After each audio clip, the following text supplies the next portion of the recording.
Assalamu alaikum everyone. My name is Mohammad Uwais and welcome back to Uwais IT Academy. दोस्तों आज की इस video में हम सीखने जाएंगे कि PHP में किसी भी फॉर्म के डाटा का जो डायनेमिक PDF फॉर्मेट होता है वो कैसे क्रिएट किया जाता है। यानी कि आपके पास एक फॉर्म है, आप उस फॉर्म को फिल कर रहे हो, जैसे ही आपने सबमिट पे क्लिक किया तो आपके पास उस तमाम का तमाम डाटा जो है वो एक पोर्टेबल डॉक्यूमेंट फॉर्मेट में जाके कन्वर्ट हो जाएगा और आप उसे वहाँ से डाउनलोड कर सकते हैं। तो आइए स्टार्ट करते हैं। सबसे पहले तो जो हमारा लोकल होस्ट है यानी कि जो हमारा XAMPP सर्वर है वो हमारा एक्टिवेट होना चाहिए। उसके बाद सेकेंडली हमें जो है वो विजुअल स्टूडियो या कोई भी एडिटर जो हम यूज़ करना चाहते हैं वो हम यूज़ कर सकते हैं, क्योंकि बहुत ही कोई आसान चीज़ है ये। ज़्यादा कोई इसमें बहुत ज़्यादा लाइन ऑफ कोड्स नहीं है। तो एक मिनट ज़रा इसको मैं एक एक करके बंद कर दूँ। मैं सबसे पहले तो मैं एक फ़ाइल जो है वो क्रिएट कर लेता हूँ। कंट्रोल एस करके सी में जाते हैं, XAMPP में और htdocs में जाके यहाँ पे इसको मैं सेव करता हूँ। इसको सेव करते हैं FPDF और इसको ठीक है। फाइल का नाम मैंने रखा यहाँ पे forms.php। ठीक है, ये forms.php की फ़ाइल यहाँ से खुल चुकी है। मैं यहाँ पर आता हूँ, ओपन फोल्डर करते हैं और ओपन फोल्डर करने के बाद अगेन हम जाते हैं सी में, XAMPP के अंदर और htdocs में जाके हम यहाँ पे सर्च करेंगे FPDF कहाँ है। ठीक है, तो ये मेरा फोल्डर भी एक्चुअली यहाँ पे आपके पास फोल्डर भी ओपन हो जाएगा और हमारे पास जो हमारी फॉर्म की फ़ाइल है वो भी हमें इजीली यहाँ से एक्सेस हो जाएगी। दोस्तों सबसे पहले आपने ये करना है कि आप लोगों ने गूगल पे जाना है और गूगल पे जाके आपको ये वेबसाइट एक्सेस करनी है fpdf.org। आप लोग गूगल पे जाके लिख सकते हैं fpdf, तो जैसे ही आप लिखेंगे तो आपके पास ये एक वेबसाइट है fpdf.org और ये वेबसाइट आपने एक्सेस करनी है। बेसिकली F का मतलब होता है फ्री पोर्टेबल डॉक्यूमेंट फाइल। ये कुछ इसकी डिटेल्स यहाँ पे मौजूद हैं, आप यहाँ से पढ़ सकते हैं। उसके बाद आपने जाना है डाउनलोड्स के ऊपर और डाउनलोड्स पे जाने के बाद आपको जो सबसे पहला लिंक यहाँ पे इस वक्त मौजूद है जो कि आपको दिख रहा है वर्जन 1.8.2, आपने यहाँ से एज अ ज़िप फॉर्मेट इसको डाउनलोड करना है। डाउनलोड करने के बाद आपके पास कि कुछ इस तरीके से आपके पास आएगा। मैंने यहाँ पे ऑलरेडी डाउनलोड करके डेस्कटॉप पे रखा हुआ है। आप इसे यहाँ से राइट क्लिक करें और यहाँ से आप इसको एक्सट्रैक्ट करें। बेसिकली ये एक फ़ोल्डर में एक्सट्रैक्ट हो जाएगा और ये FPDF कहाँ एक्सेस हो चुका है, ये रहा। आपने यहाँ पे आना है इस फोल्डर के अंदर। दरअसल ये पूरा फोल्डर आपके यूज़ में आएगा, लेकिन आपको बेसिकली इस पूरे फोल्डर के अंदर सिर्फ इस फाइल से मतलब होना चाहिए जो कि PHP एक्सटेंशन की फ़ाइल है। तो आप ये करेंगे, आप इस पूरे फोल्डर को यहाँ से कॉपी कर लें। कॉपी करने के बाद जो आपने XAMPP में जो प्रोजेक्ट का फोल्डर आपने क्रिएट किया है वहाँ जाके आप इसको पेस्ट कर दीजिए। तो मैं यहाँ से मूव करता हूँ C और XAMPP और उसके बाद htdocs और उसके बाद FPDF में जाते हैं और यहाँ जाके इसको पेस्ट करते हैं। ये काम हमने कर लिया। यहाँ से ये जो 182 है इसको हटा दो और इसको बिल्कुल आपने शॉर्ट करके FPDF ही इसका नाम रखिए। उसके बाद सेकंड थिंग मैं यहाँ पर आता हूँ। देखिए मेरे पास ये फोल्डर यहाँ पे एक्सेस हो चुका है। ठीक है, अब हमने यहाँ पे क्या करना है, सबसे पहले तो हम फॉर्म क्रिएट कर लेते हैं। तो अब क्योंकि फॉर्म में मैं ज़्यादा टाइम नहीं लूँगा, क्योंकि मैं अगर इसको बूटस्ट्रैप या कोई भी डिज़ाइनिंग इसके अंदर मैं यूटिलिटीज़ ऐड करता हूँ तो यकीनन थोड़ी सी वीडियो लंबी हो जाएगी और मैं नहीं चाहता कि वीडियो ज़्यादा लंबी बने। मैं इसको शॉर्ट कट में point two the point topic है वही डिस्कस करना चाह रहा हूँ। ठीक है, तो सबसे पहले तो जो PHP यूज़र्स हैं वो जानते हैं कि फॉर्म का टैग ओपन होता है और फॉर्म का टैग ऑन द फ्लाई बंद होता है। ठीक है, फॉर्म के टैग में हम यहाँ पे एक एक्शन भी पास करेंगे और एक्शन के बाद हम एक मेथड भी पास करेंगे। ठीक है, ये मैं अभी एक्शन और मेथड अभी आपके सामने फिल करता हूँ। इसमें क्या आने वाला है, मैं यहाँ पे कोई भी इनपुट बनाता हूँ। फॉर एग्जांपल सबसे पहले मैंने यहाँ पर एक लेबल बनाया और लेबल के अंदर मैंने लिखा नेम और यहाँ पे लेबल को मैंने क्लोज किया और उसके बाद यहाँ पे मैंने लिखा input type is equals to text और उसके बाद यहाँ पर एक नेम ऐड किया। यहाँ पे मैंने नेम दिया इसको नेम का। ठीक है, यानी कि जो मेरा नेम का इनपुट है उसका नाम है नेम। इसी तरह मैं एक और पैराग्राफ यानी कि पैराग्राफ इसलिए ऐड कर रहा हूँ ताकि वो स्पेस आ जाए और इस लेबल को कॉपी किया, कॉपी करके यहाँ पे इसको पेस्ट करते हैं। नेम की जगह ये फादर नेम, बल्कि फादर नेम भी नहीं करते हम यहाँ पे काम करते हैं। नेम की जगह मैंने यहाँ पे लिखा सेल और ऊपर जो नेम का एन है इसको जल्दी जल्दी कैपिटल में करते हैं और इसको भी टेक्स्ट कर देते हैं, और यहाँ से नेम को मैंने कर दिया, यहाँ से इसको कर दिया मैंने सेल। और एक और चीज़ बस इसमें ऐड कर लेता हूँ मैं, जो कि मैं यहाँ पे मैं ऐड करता हूँ एड्रेस, और इसको भी मैंने टेक्स्ट में रखा और यहाँ पे जो उसका नेम है उसको मैंने लिख दिया एड्रेस। बस इतना आपने करना है। उसके बाद डेफिनेटली हमें एक सबमिट का बटन चाहिए, तो मैंने लिखा input type is equals to submit. यहाँ पे मैंने लिखा value is equals to submit, तो मैंने लिया name is equals to submit. दोस्तों यहाँ तक आपने अपना फॉर्म वगैरह जो भी आपने के बनाना है, आपने अपना फॉर्म अपनी मर्ज़ी के मुताबिक आपने अपना फॉर्म क्रिएट कर लिया। उसके बाद अब हम आते हैं यहाँ पे। देखो बेसिकली हमें एक्शन में जाके हमें एक फ़ाइल का लिंक यहाँ पे शेयर करना है। जिस तरीके से नॉर्मली लोग यहाँ पे उस फाइल का लिंक शेयर करते हैं जहाँ पे PHP का कोड लिखा जाता है, तो इसी तरह यहाँ पे मुझे एक और फाइल का यहाँ पे लिंक शेयर करना है जिसके अंदर मैं अपना कोड लिखूंगा PHP का, जहाँ से वो जो डायनेमिक PDF है वो क्रिएट किया जाएगा, और ये जो मेथड है दैट विल बी पोस्ट। अब उसके बाद ये जो एक्शन मेथड के अंदर जो फाइल का नेम आएगा वो मैं अभी से बना देता हूँ। मैंने इसका नाम रखा pdf.php। ये फाइल मुझे क्रिएट करनी पड़ेगी, तो मैं यहाँ पे आता हूँ और यहाँ पे मैं इसका नाम लिखता हूँ pdf.php। ये फाइल क्रिएट हो चुकी है। इसके अंदर हमें करनी है अब हमारी कोडिंग, क्योंकि हम डेटाबेस पे काम नहीं कर रहे, इसलिए हम कोई जो डेटाबेस के कनेक्शन है वो सब हम क्रिएट नहीं करेंगे, हम सिंपल PHP के ऊपर काम कर रहे हैं। मैं यहाँ पे आता हूँ और यहाँ पे आने के बाद अब मैं यहाँ पे सबसे पहला काम जो हम लोग यहाँ पे करेंगे, मैंने आप लिखा इफ़ इज़ नॉट एम्प्टी, यहाँ पे लिखा $_post, और यहाँ पे मेरे जो बटन का नेम है वो मैंने क्या रखा है वो मैं नीचे से देख लेता हूँ। सबमिट यहाँ पे इसका नाम है, सबमिट के बटन का मैंने आप लिखा सबमिट, और यहाँ पे कर्ली ब्रेसेस लगा दिए। कर्ली ब्रेसेस के बाद मुझे यहाँ पे 3 वेरिएबल्स क्रिएट करने। मैंने सबसे पहले वेरिएबल रखा नेम का, यहाँ पे लिखा $_post, और यहाँ पे हमने उसका नाम था नेम वो रखा।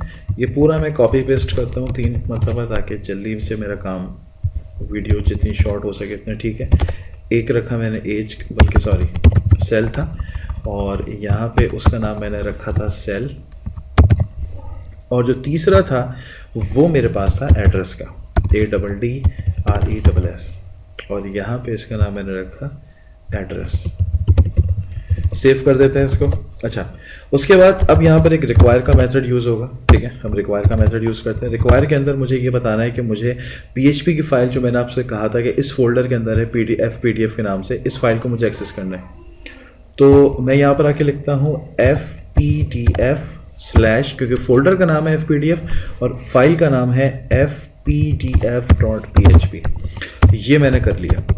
उसके बाद मैं यहाँ पे लिखूँगा PDF, एक वेरिएबल बनाता हूँ जिसमें मैं यहाँ पे लिखता हूँ न्यू, मैंने यहाँ पे लिखा FPDF। ये एक मेथड मैंने बना लिया है, एक ऑब्जेक्ट मैंने क्रिएट कर लिया है इस क्लास का। FPDF क्लास है, क्योंकि FPDF एक क्लास है, क्लास का ऑब्जेक्ट बनता है। और ऑब्जेक्ट, क्योंकि जो लोग बेसिकली प्रोग्रामिंग से वाकिफ़ हैं उनको ये कॉन्सेप्ट्स क्लियर हैं कि कभी भी जब हम क्लास बनाते हैं तो क्लास के अंदर जो भी प्रॉपर्टीज़, उसके वेरिएबल्स, उसके जो भी उसके क्लास के सब्जेक्ट्स होते हैं, उन तमाम चीज़ों को एक्सेस करने के लिए क्लास का ऑब्जेक्ट होना बहुत ज़रूरी है। अगर ऑब्जेक्ट नहीं बनेगा क्लास अपने वेरिएबल्स को एक्सेस नहीं कर सकता। तो उसके लिए मैंने यहाँ पे ऑब्जेक्ट बना लिया है। मैंने यहाँ पे लिखा $PDF, ये मेरे वेरिएबल का नाम है। सबसे पहले तो मैंने यहाँ पे लिखा ऐड पेज, मैंने पेज ऐड कर लिया। उसके बाद मैंने यहाँ पे लिखा $PDF, ये मैं अभी आपको एरो का सिंबल बताता हूँ ये करता है क्या है। और उसके बाद मैंने यहाँ पे लिखा आउटपुट। अच्छा जी, यहाँ तक सेव करके हम एक दफ़ा इसको रन करके देख लेते हैं कि मेरा प्रोजेक्ट सही चल रहा है या नहीं। लोकल होस्ट और प्रोजेक्ट का नाम है FPDF। यहाँ से हम जाते हैं फॉर्म्स के ऊपर और नेम मैं कोई सा भी यहाँ पे ऐड कर लेता हूँ और सबमिट। अच्छा जी, तो ये यहाँ पे एरर दे रहा है, लाइन नंबर 7 पे कोई एरर है। तो लाइन नंबर 7 पे कोई एरर देखते हैं। अनडिफाइंड इंडेक्स सेल, अच्छा अनडिफाइंड इंडेक्स सेल, ये आई थिंक इसका मसला दे रहा है। ठीक है दोस्तों, ये देखिए वो एक बेसिकली सी को मैंने कैपिटल लिख दिया था जबकि वो स्मॉल लेटर्स में था। तो देखें ये मेरे पास जो है एक पूरा डॉक्यूमेंट पीडीएफ फॉर्मेट का डॉक्यूमेंट मेरे पास यहाँ पे ये शो कर रहा है। अब मुझे इसमें जो मेरा डाटा है वो मुझे यहाँ पे प्रिंट करना है। तो डाटा प्रिंट करना भी इंतहाई आसान है। सबसे पहले तो हम इस लॉजिक को समझते हैं। देखें ये जो वेरिएबल है ना, ये मेरे पास, इसको आप इस तरह समझ लेंगे ऑब्जेक्ट एक्सेस वेरिएबल है। ऑब्जेक्ट एक्सेस वेरिएबल का मतलब ये होता है कि आपके जो भी क्लास के अंदर जो भी आपके वेरिएबल्स हैं उनको एक्सेस करने के लिए हम इस सिंबल का इस्तेमाल करते हैं, ऑब्जेक्ट एक्सेसिंग वेरिएबल का। ये जो पीएचपी ऊप बेस्ड पीएचपी है, क्योंकि एक हमारे पास नॉर्मल पीएचपी होती है, एक हमारे पास ऊप बेस्ड पीएचपी होती है। तो जो ऑब्जेक्ट ओरिएंटेड पीएचपी है उसमें ये सिंबल जो है ये इस्तेमाल किया जाता है, ठीक है। और जो नॉर्मल प्रोसीजर पीएचपी है उसमें ये सिंबल्स यूज़ नहीं किए जाते। अच्छा, तो अब मैं यहाँ पे आके $pdf लिखा और यहाँ पे इसको हम कंप्लीट करते हैं। सबसे पहले मैंने यहाँ पे जो हमारा फॉन्ट है उसको मैंने यहाँ से सेट कर दिया। फॉन्ट सेट करने के लिए मुझे सबसे पहले देखिए कुछ चीज़ों को यहाँ पे इसको मैंने समझना है कि मैं फ़ॉन्ट शेयर कैसे करूँगा। तो फ़ॉन्ट शेयर करने के लिए, फ़ॉन्ट को सेट करने के लिए सबसे पहले मैं यहाँ पे बताऊँगा कि फ़ॉन्ट मुझे किस कैटेगरी का चाहिए, यानी कि फ़ॉन्ट का राइटिंग स्टाइल क्या होना चाहिए। मैंने एरियल सेट कर लिया, उसके बाद मैंने यहाँ पे डबल कोटेशंस लगाए, फिर मैंने यहाँ पे लिखा 16। इसका मतलब ये है कि फ़ॉन्ट जो है वो एरियल साइज़, जो एरियल स्टाइल है उसमें आएगा। फिर ये जो डबल ब्रैकेट्स मैंने, जो कोटेशंस मैंने एम्प्टी छोड़े, इसकी भी एक लॉजिक है, मैं भी समझाता हूँ आपको। और उसके बाद ये है 16 मीन्स के 16 पिक्सल का इसका साइज़ होगा। उसके बाद यहाँ पे मैं लिखता हूँ डॉलर, और उसके बाद मैंने यहाँ पे लिखा $pdf। फिर मैंने ये एक्सेसिंग वेरिएबल का ऑपरेटर बनाया, और इसके अंदर एक मेथड यूज़ होता है जिसका नाम है सेल, CELL। सेल के अंदर हमें जो भी प्रिंट करना होता है वो सेल की मदद से प्रिंट किया जाता है। तो मैंने यहाँ पे सबसे पहले लिखूँगा 0,20, ये मैं आपको बताता हूँ ये हो क्या रहा है। प्रिंट योर डॉक्यूमेंट, (1,1), फिर उसके बाद मैंने यहाँ पे लगाया सिंगल कोटेशन में, मैंने यहाँ पे लिखा C। एक दफ़ा इसको पहले चेक करते हैं, फिर मैं बताता हूँ ये लॉजिक इसमें है क्या। तो वापस हम बैक करते हैं इसको एक दफ़ा, और Ctrl F5 से रिफ़्रेश करते हैं। नेम कुछ भी लिखते हैं, सेल नंबर कुछ भी लिखते हैं, एड्रेस कुछ भी लिखते हैं, कराची लिखा, और यहाँ से हमने इसको सबमिट कर दिया। तो ये देखें, ये मेरे पास लिखा हुआ आ रहा है प्रिंट योर डॉक्यूमेंट, और ये किसकी मदद से लिखा हुआ आ रहा है, ये आ रहा है मेरे सेल की मदद से। सबसे पहले तो आप देखें ये जो प्रिंट का ये जो टेक्स्ट लिखा हुआ है ये है एरियल फॉर्मेट में, जो कि यहाँ से प्रिंट होके आ रहा है, ठीक है। यहाँ से एरियल इसने उठा लिया इसको। ये जो बेसिकली जो मैंने सेकंड पैरामीटर्स का एम्प्टी छोड़ा है, यहाँ पे हम बोल्ड, इटैलिक या अंडरलाइन का कॉन्सेप्ट यहाँ पे डिफाइन करते हैं। अगर मैं लिखूँ यहाँ पे B फॉर एग्जाम्पल, सेव करता हूँ और यहाँ पर आके इसको रिफ्रेश करता हूँ, तो देखें ये आपके पास जो है ये बोल्ड फॉन्ट में यानी कि आपको डिस्प्ले कर रहा है। और 16 जो है वो आपको पता है कि इसका पिक्सल है, 16 पिक्सल फॉन्ट साइज है। बाकी ये जो 0 है 20 है, ये कॉन्सेप्ट क्या है ये मैं आपको समझाता हूँ। देखिए जो पहला 0 है ये आपकी विड्थ को डिक्लेयर कर रहा है। पहला जो 0 है ये आपकी विड्थ को डिनोट कर रहा है। अब आपकी विड्थ डिनोट से मुराद ये है कि 0 का मतलब होता है 100%। अगर मैं यहाँ पे फॉर एग्जांपल 0 की जगह मैं यहाँ पे लिखता हूँ फॉर एग्जांपल 70, सेव करते हैं और F5 करते हैं, तो देखें आपका जो इसकी जो विड्थ है वो देखें वो यहाँ पे 70 पिक्सल हो चुकी है। तो ये जो मेरे पास पहला जो पैरामीटर आता है ये 0 का मतलब होता है 100%, ये 100% को काउंट करता है। बाकी 20 पिक्सल जो है ये इसके साइज़ है, ये इसका हाइट है, ये जो आपको हाइट दिख रही है ये हाइट है इसकी। बाकी थर्ड पैरामीटर में आपको जो प्रिंट करना होता है आप वो लिखते हैं। फिर (1) यानी कि अब ये जो 1 है ये इसके बॉर्डर्स को डिनोट कर रहा है, यानी कि अगर आप 0 लिखेंगे तो बॉर्डर नहीं आएगा, अगर आप 1 लिखेंगे तो बॉर्डर आपको डिस्प्ले करेगा। उसके बाद ये जो दूसरा 1 है इसका मतलब ये है कि अब जो भी मैं लिखूंगा वो लाइन चेंज करके लिखूंगा, यानी कि अगर मैं यहाँ 0 लिखूंगा तो अब यानी कि 0 लिखने से ये होगा कि अब आने वाले जो भी लेटर्स में प्रिंट करूंगा वो बिल्कुल इस बॉक्स के साथ प्रिंट होंगे। तो मुझे इसके नीचे प्रिंट करने के लिए मैंने 1 लिखा, और C से क्या हुआ कि मेरे पास ये सेंटर में आपको यहाँ पे शो करा रहा है। C का मतलब होता है सेंटर। तो अब मैं जल्दी जो है अपने 3 पैरामीटर्स यानी कि तीनों वेरिएबल जो है वो प्रिंट करता हूँ PDF, और इसके अंदर मैंने लिखा सेल, और यहाँ पे मैंने लिखा फॉर एग्जांपल 20, 10, सबसे पहला है मेरे पास नेम का, और फिर उसके बाद मैंने लिखा यहाँ पे 1, फिर मैंने लिखा यहाँ पे 0, और दैट्स इट, सेमीकोलन लगा के इसको बंद किया। कॉपी करते हैं, पेस्ट करते हैं। यहाँ पे मैंने सेल की जगह लिखा नहीं नहीं, सेल की जगह नहीं, सॉरी, ये नेम की जगह मेरे पास आएगा यहाँ पे सेल, क्योंकि मेरे पास दूसरा जो था वो सेल था, और उसके बाद जो तीसरा वेरिएबल था यानी कि तीसरा जो कॉलम था वो था एड्रेस का। अभी मैं आपको दिखाता हूँ उसको रिफ्रेश करके। ये देखें, ये सब चीज़ें आपके पास आ गई। अब हमें मसला ये कि हमें कॉलम थोड़े से छोटे हो रहे हैं, तो हम एक काम करते हैं, हम 20 की जगह इसको 40 कर देते हैं, और इसको भी मैं करता हूँ 50। चेक करते हैं एक मरतबा, ठीक है। बाकी जो रिमेनिंग है रेस्ट ऑफ द अदर्स वो मैं पास कर देता हूँ। एड्रेस को 0 लगाया, इसका मतलब 100% जो भी बचा वो इसके बाद चला गया। अगर मैं यहाँ पे एज यूजुअल कॉमा लगा के सिंगल कोटेशन में सी लिखता हूँ, और यहाँ पे भी सेम वही प्रोसेस जो है इम्प्लीमेंट करता हूँ। मैं जितना चाह रहा हूँ ये वीडियो जल्द से जल्द बने, ज़्यादा लॉन्ग ना बने, ठीक है। ये प्रिंटिंग मोड में आ चुका है। ओके जी, अब हमें प्रिंट करने हैं वेरिएबल्स को। तो वेरिएबल्स प्रिंट करना भी कौन सा मुश्किल काम है, आपने यहाँ तक प्रिंट कर लिया, वो भी आप कर लेंगे। आपने सिंपल यहाँ पर आइए, आप इसको पेस्ट कीजिए। सबसे पहले तो आपने यहाँ से ये एड्रेस में जहाँ हटाना है इसको, ऊपर आपने वेरिएबल पहला कौन सा बनाया, $name $sell $address, तो यहाँ पर आप लिखें $name, ठीक है। अच्छा, यहाँ पे ना एक चीज़ मैं आपको बता दूँ, ये जो 0 है ये हटा दो, यहाँ पे 1 लगाओ, क्योंकि 1 का मतलब ये है कि अब जो वेरिएबल्स की वैल्यू प्रिंट होकर आएगी वो नीचे से प्रिंट होगी।